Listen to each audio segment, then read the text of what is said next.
Hey man, okay, sorry it took me a couple days. Like I said, my knees, oof, tendonitis, too much training. um, so let's talk about the dragon back exercise. This comes from Park Bok Nam's Bagua, and I know I'm gonna butcher the pronunciation. So, but it's Changshan Bagua. They spell it Pakua, though, P-A-K-U-A. Like he was in Korea when he learned it, which is super interesting. And he learned from a guy named Lu Shui Tian, who was a Bagua guy, who also he had a lot of Southern influence. I'm not sure if it was, I think it might have been Southern Mantis, but, and again, there's no judgment here. I want to share this exercise with you because it's awesome, but this is not going to be your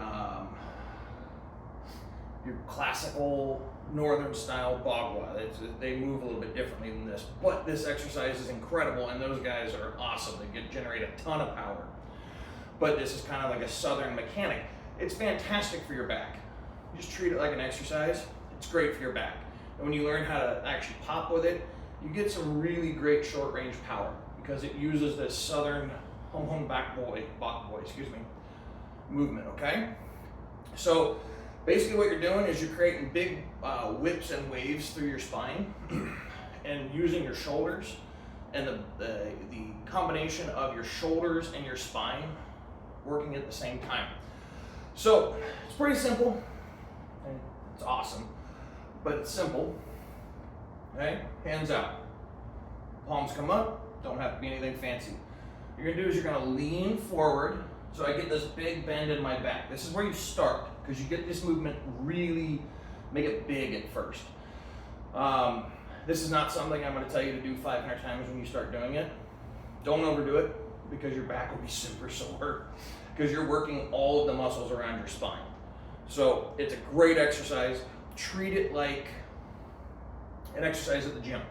You know, do a few sets of 10, 15, however you want. Wait a day or two, see how your back feels, do more. And then after a couple months, you can do them every day, and you can also use it as a warm-up. So it's fantastic. All right, so back here again. Palm, bend your back, okay? Now I don't want my hips to come too far back because I'm not trying to lean as much, okay? Here, see how my back's bent, my hips are still staying in a little bit. And then as my hands come to my hips move forward, right? So down, in, and then my hands will raise. You see my back as my hands come up. One. So I'm here, and now I'm arched completely back, okay? The wave follows the hands, right? Here. And now in this position, my shoulders are pulled back as far as I can get them. I mean, just, you don't want to be too super tense.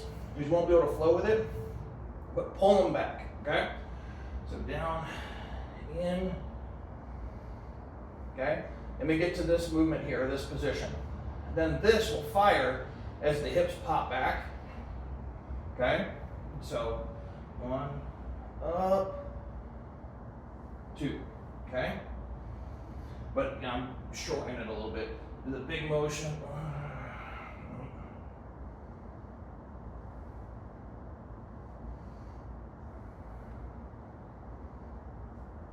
Okay? Now,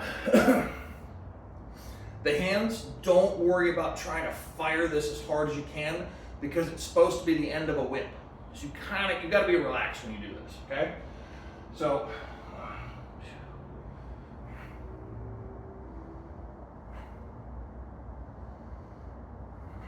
okay? Now, the key points of this is that the wave follows the hands, okay? And when I'm here in this position where I'm drawn back, so this is just below, it's like upper ribs below my pecs here, okay? The shoulders are all the way back, and my stomach, everything's forward, right? When this goes here, okay, my back pushes back as the shoulders go forward. Okay? That is the southern part, where you get your power generation through pressing hands forward and the shoulder back. Now, it's super important. Don't do this. Don't hunch your shoulders up, okay? Bad juju. You'll start overstretching and getting yourself in a bad posture, and you can turn ribs. I've done it.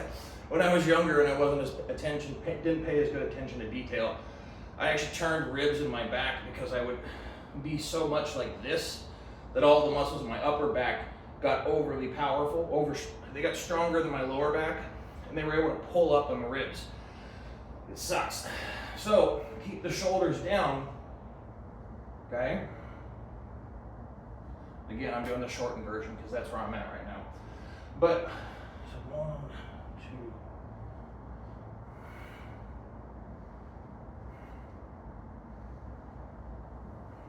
2. Okay? And then you start shortening it. As your back starts getting used to it, then you'll shorten it.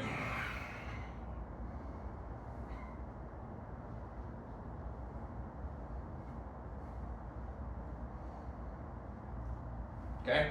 And then you shorten it even more when you get good at it.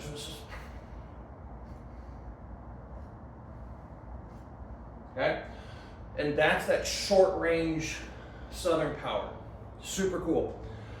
But again, the big interplay you want to really focus on after you pay attention to the wave going through your spine, it's this to this.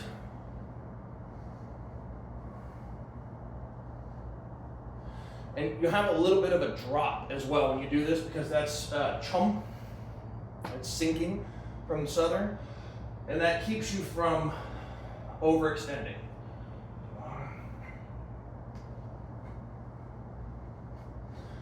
And again, don't lean forward when you're getting to the end of it.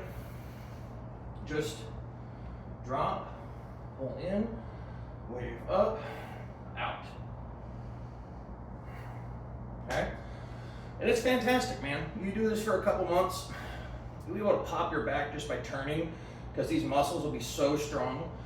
It builds crazy back strength, so it's a really fantastic exercise. I learned this and I've been doing it for just a little bit and got back into it recently. If you have any really super technical questions, I'll do the best I can to help you. But I would look up some of Park Bok Nam's people and ask them direct if you need something crazy deep and I don't know. Either way, my friend, I hope it helps. Let me know. Bye.